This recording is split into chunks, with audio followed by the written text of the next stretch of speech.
episode of Creating Powerful Impact. I'm your host, Shay Wheat, founder of Grace and Ease Productions, where we support entrepreneurs just like you with event-based marketing and sales strategies, allowing you to build your authority, your credibility, and your visibility in your industry.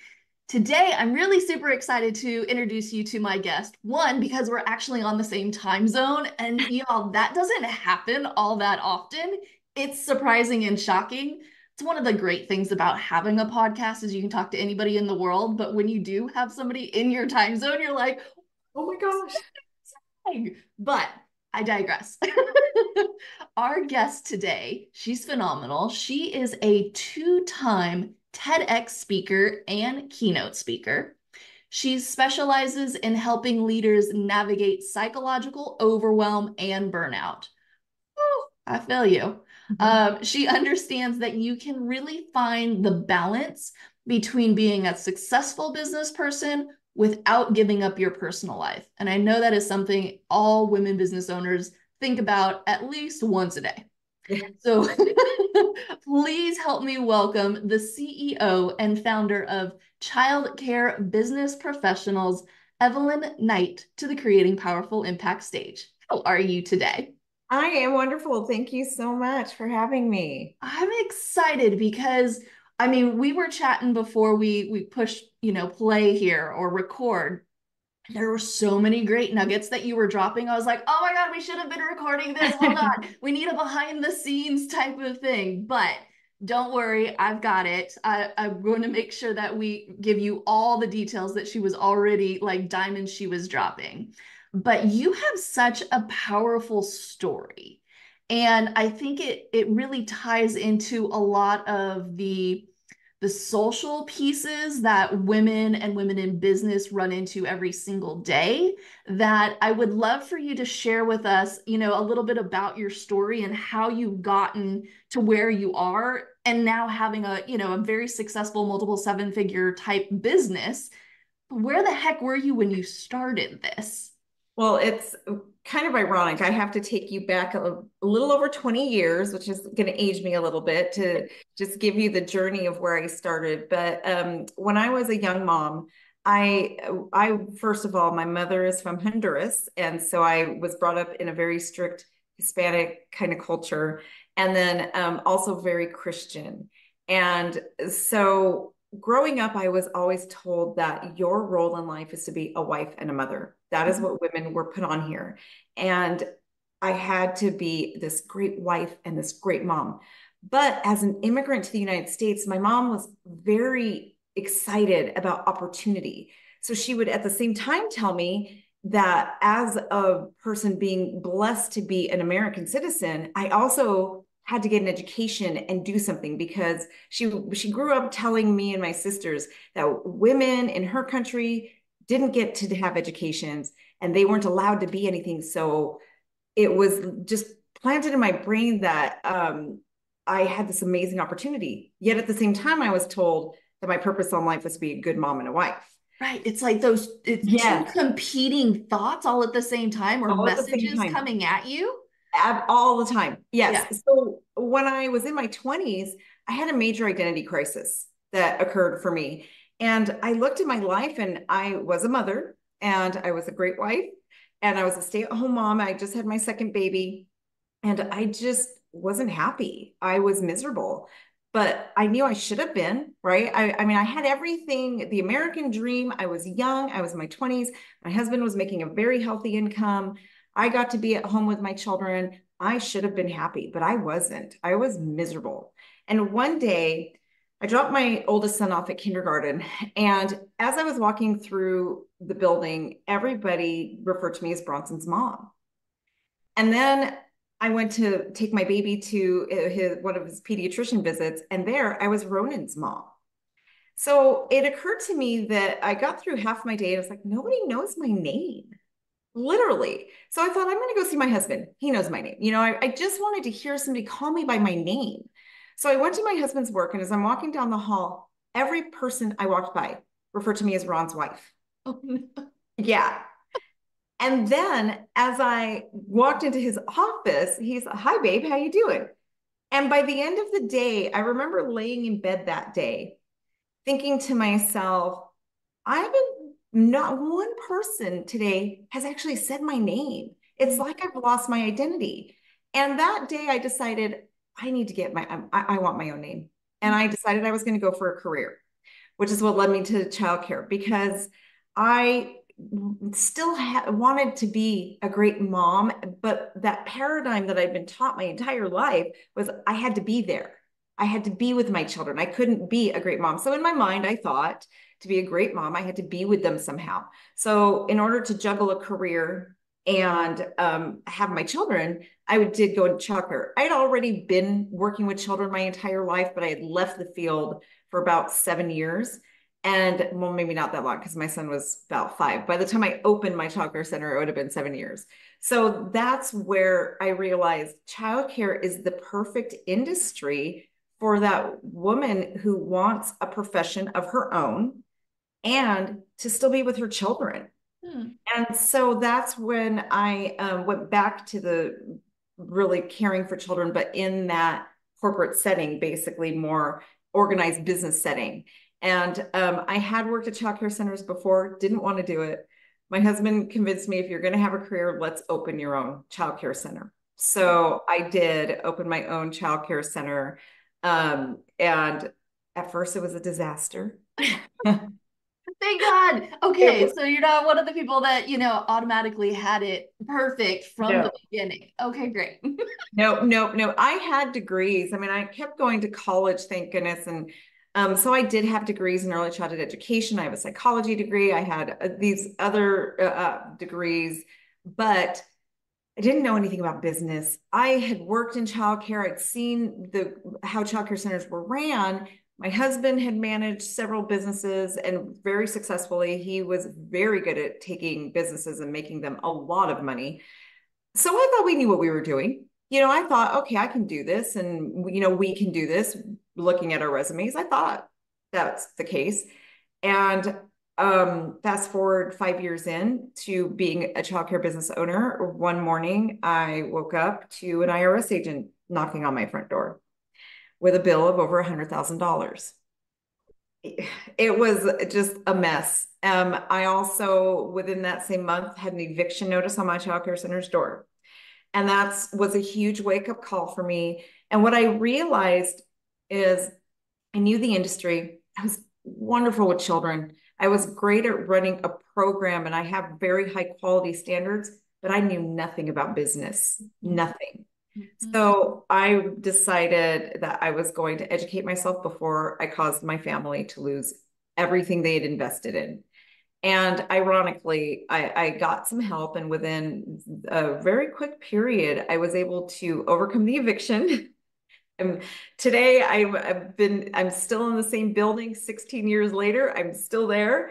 I'm proud to say. And I was able to really learn how to navigate and create a successful company. I took the company from a negative $80,000 a year to a positive 60 in just 18 months. Oh, With, wow. Wait, hold yeah. on. Like, let's just let that sit for a second and celebrate that as a win Yeah. because that's not easy. And there's a No. lot of like, I'm sure mindset that comes Oh, into play and shifts that you have to happen there, as well as knowing the business know-how and the how-tos and getting support and getting mentorship that supports you in doing that transition. Like, that's huge. That's oh amazing. yeah. It is huge. And what I learned during that period of my life is that 80% of it is mindset. It really is. We don't know how to think like an owner, right? Or like a business person. And we don't see, and whether you're in childcare or a different company, what I've noticed is that owners don't understand that their businesses are assets, right? They don't understand that this is something that you're growing that's just like your house is something that's tangible and sells. For some reason, we don't see our businesses that way. So it's almost like we treat them like our child instead. We do. We really do. Because you're like, okay. when you bring on your first employee and you're Yes. like, please don't drop the baby, right? I've spent so Yeah. much time, energy, and effort getting it to where it is now. Please don't drop the baby. We Oh, really well, we do. do. And we even become friends with those employees. And then when they do drop the baby, we don't always have the courage to hold them accountable. We Yeah. don't fire when we need to. We almost allow them to hold us hostage. Mhm. And these are all lessons I had to learn where I had this team at the time. Some of them were amazing, some of them weren't. But it was very hard for me to let go of the ones who weren't because I had a personal connection. And then the financials. I was good at running household financials. I thought I knew what, but business financials are a totally different ballgame. And that was something I had to learn very fast. Yeah. And just structure. Most companies, and as a childcare business coach, I go into childcare centers.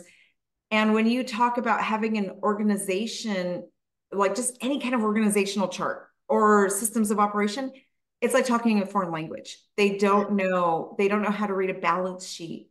They don't know how to read a profit and loss statements. They don't understand any of that. And so everything is just kind of going with the flow every day without any kind of business structure. Right. Well, what I see a lot of business owners doing is they're doing it because that's their love and that's their passion. Like in your world, they want to do it to support the children, and they've got the knowledge and the skill and the psychology and the education on how to support the children. But it's kind of goes back to that when you're in the airplane and they're like, put the mask on you before Yeah, you help yes, anybody else. If you don't put the mask on you, you end up in the situation like you were, where you're like, hi, IRS would like some money, uh, right. Yeah. And right? yeah, And and then you're you're moving working. on. Absolutely. And you work 50, 60, 70 hours a week. And I had gotten to the point where I worked myself so hard, stressed myself so much that I actually today live with a neurological disease because I did so much damage to myself by pushing too hard the wrong way. I also, at the time, was about 300 pounds. And the stress of being a business owner that didn't know what I was doing led me to really damaging not just what was happening around me psychologically, but physically as well. Let Can we dive into that, please? Like, let's look at that burnout. Let's look at the weight. Let's look at the stress. And I know women right now are listening and watching us and going, me, Right. Yeah. right? COVID, people got fluffy. Yeah. Um, Walk us through, like, what are some things that they can do even just starting today, possibly, or this week, that would support them in looking at that burnout and looking at that stress and look at, how to not be as fluffy to support them so they can do the work that they're meant to do. Yeah. The first thing I would really suggest is get help. Mm. Get help. I think as women, we often feel like asking for help means we're weak. And so we're so afraid. And sometimes we don't even know that we need help, right? Because we have to have the answers. We think when somebody comes to us for a question, we have to have the answers. We have to be everything and do everything for everybody. But then when it's time that we're drowning, it's so hard for us to just say, I need help. And when you can empower yourself to finally say, I need help. The other thing I would say about that is the other thing I see all the time with women is the first thing, and I know so many of you listening, first thing you thought is, I can't afford that. Yeah, it's like that, like instantaneous reflex. Well, Mhm. yeah, I need help, but I can't afford it, so I'll figure it out on my own. I'll figure it out, right? But then if your child needs football gear because they just joined the football or cheer gear, you will drop 500 to $1,000 like that, right? So as women, a lot of times we don't invest in ourselves because our mind automatically goes to, I can't afford it. It's for me. And the second thing is, I can't ask for help. I'm the one who helps everybody. And that might not be a conscious thing that you're thinking, but that might have struck a chord for somebody out there. And if it did, ask for help. I went into therapy. I got a business coach myself and really just started learning the business behind things. And I just finally decided I need help. And there was a moment I will never forget. I told you before we recorded that I lost my husband, and when he was terminally ill, we were still trying to finding a way to keep him alive, basically. And he was at the hospital one day, and it was a very hard moment because I had an attack on my childcare center. An angry mother who basically owed us money decided to try and smear us all over social media. And for a childcare center, that can be devastating. Mhm. So I just remember sitting in the hospital room. They'd rolled him out to do some tests, getting all these text messages, and people are just screenshotting me all this stuff that's going on. And I'm thinking, oh my gosh, what am I going to do? And in that moment, I felt so alone. Mhm. I felt like I was this island by myself and I had to solve the problem and I had to figure this out. And I have to be here for my husband, but how am I going to run my business? How am I going to do all this? I just felt so alone. And I thought about my business coach at the time that I was working with. And I thought, you know what? She's really supportive. She's been awesome. So I reached out to her and I just said, hey, I'm dealing with this. I don't know what to do. Ron's in the hospital.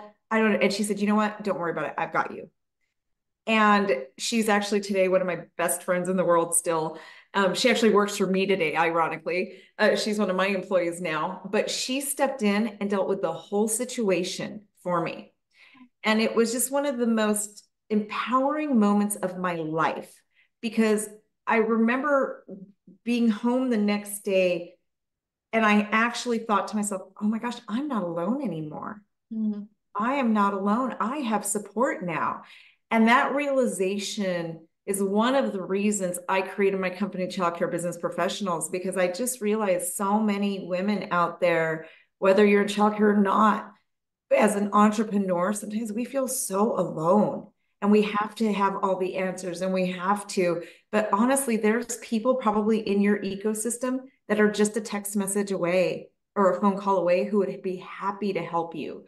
But we often just shy away from asking. But that was my first step when I finally had the courage to ask for help. And then I started looking at other areas of my life and realizing, well, maybe I can get help here. And to be honest, like the weight loss and everything, as I started to fix my mindset, it just happened. It just kind of flows and you just become empowered and it's not so stressful. And you start having the courage to invest into you, to pour into you. And ironically, it did make me a better mother and a better wife. And so when we're depleting ourselves, we don't realize how we're not giving to us because we think it makes us a better mom. You know, we got to give to them, we can't give to us.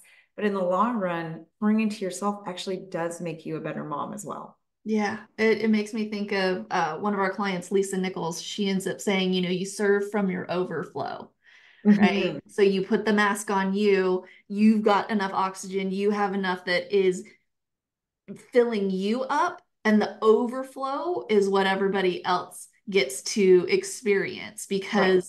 because you're entirely full. You're Yeah. not giving from nothing, Yeah. right? And so your brain, I mean, even just thinking about it medically, when you have enough oxygen in your brain, Yeah. you could do so much more. Yeah. Right? Exactly. So I love that. So I'm hearing you say, um, don't do this alone. Ask for help. Look for mentorship.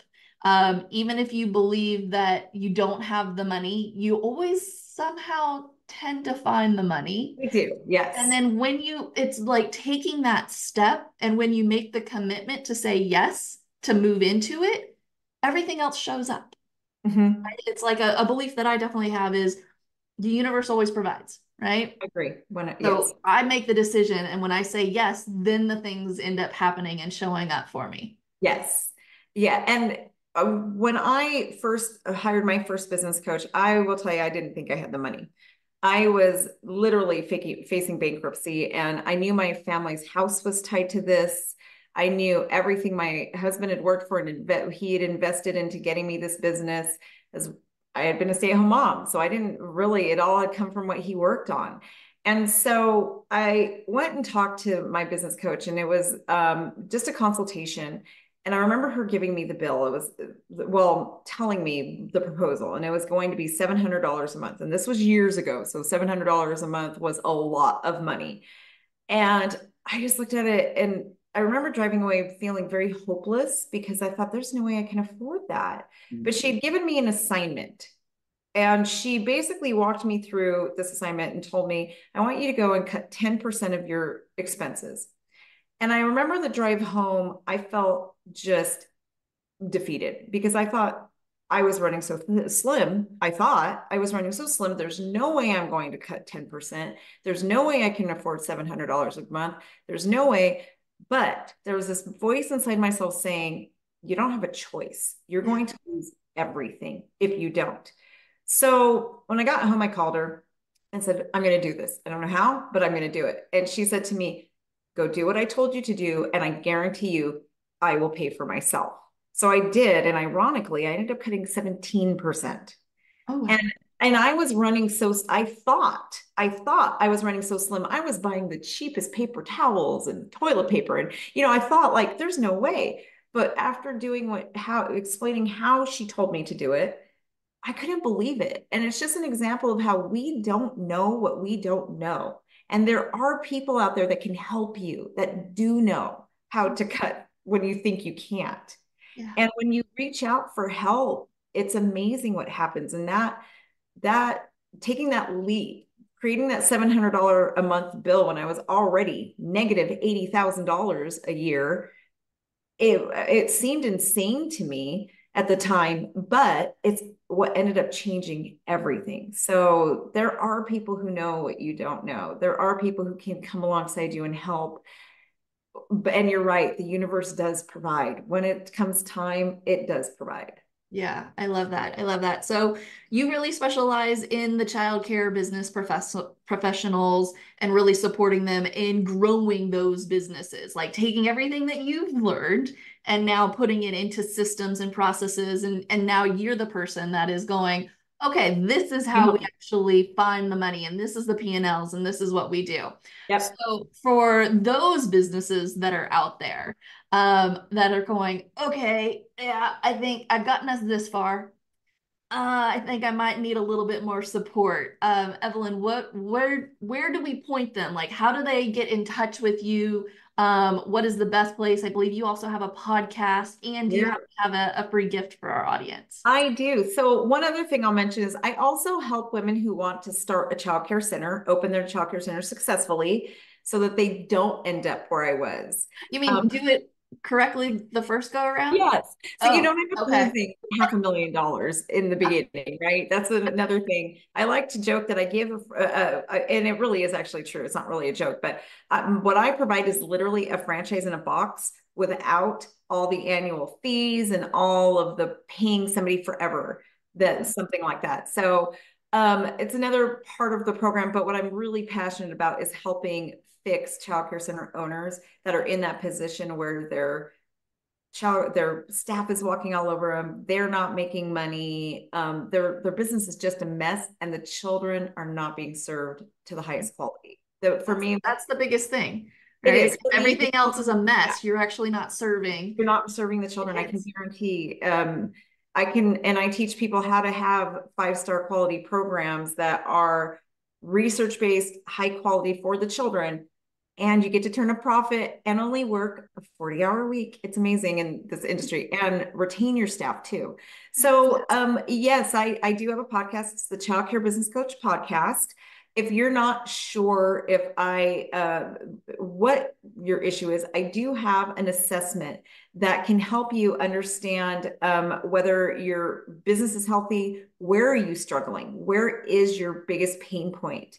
And for somebody who's thinking about opening a childcare center, the assessment will also help you to see what your future struggles may be and bring awareness. As really, awareness is the key to, and when you're aware of a situation, that's where we can start fixing it. I love it. So yeah, and We'll have the links in the show notes. yeah. So we'll put the link to the podcast, the link to the assessment, which I think is absolutely huge. Mhm. Like, oh my gosh, yes. And then also, links to your TED Talks and your Oh, website and all that kind of fun stuff, right? yeah. So all the resources to connect with Evelyn, we'll make sure that we put into the show notes so that you can go ahead and take the next best steps for you. My last question for you, though, is what is a takeaway or a memorable note you'd like to leave our audience with? I think a memorable note is especially for women, is really just stand up for you.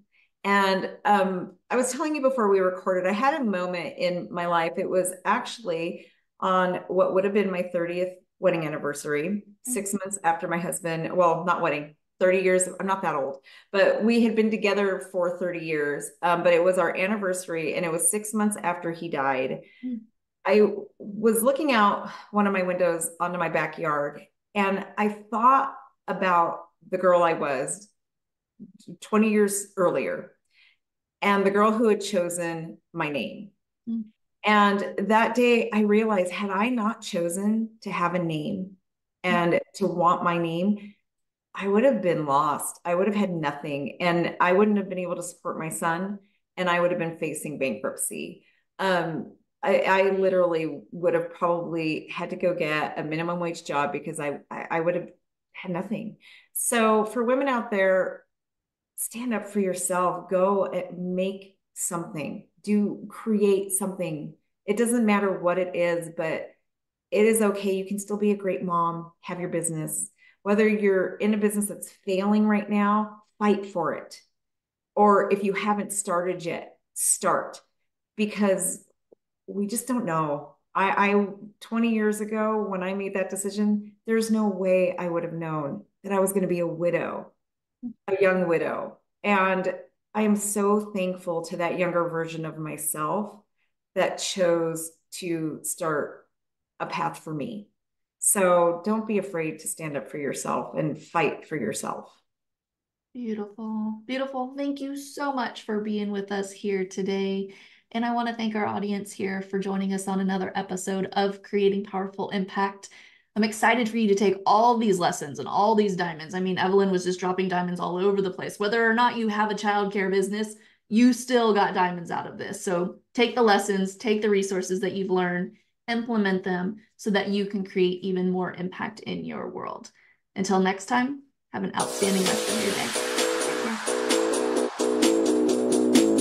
Thank you so much for listening to the Creating Powerful Impact podcast. If you are a successful coach, speaker, author, or thought leader who would like to be on this program, simply visit creatingpowerfulimpact.com/guest. If you are someone who got something out of this interview, would you please do me a favor and share this episode on social media? Just do a quick screenshot with your phone and text it to a friend or post it on your socials. Also, if you know somebody that would be a great guest, tag them on social media to let them know about the show and include the hashtag Creating Powerful Impact. I love seeing all of your posts and great guest selections. We are regularly putting out new episodes and content.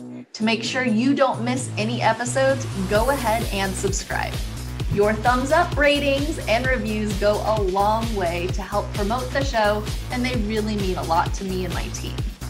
Want to know more about us?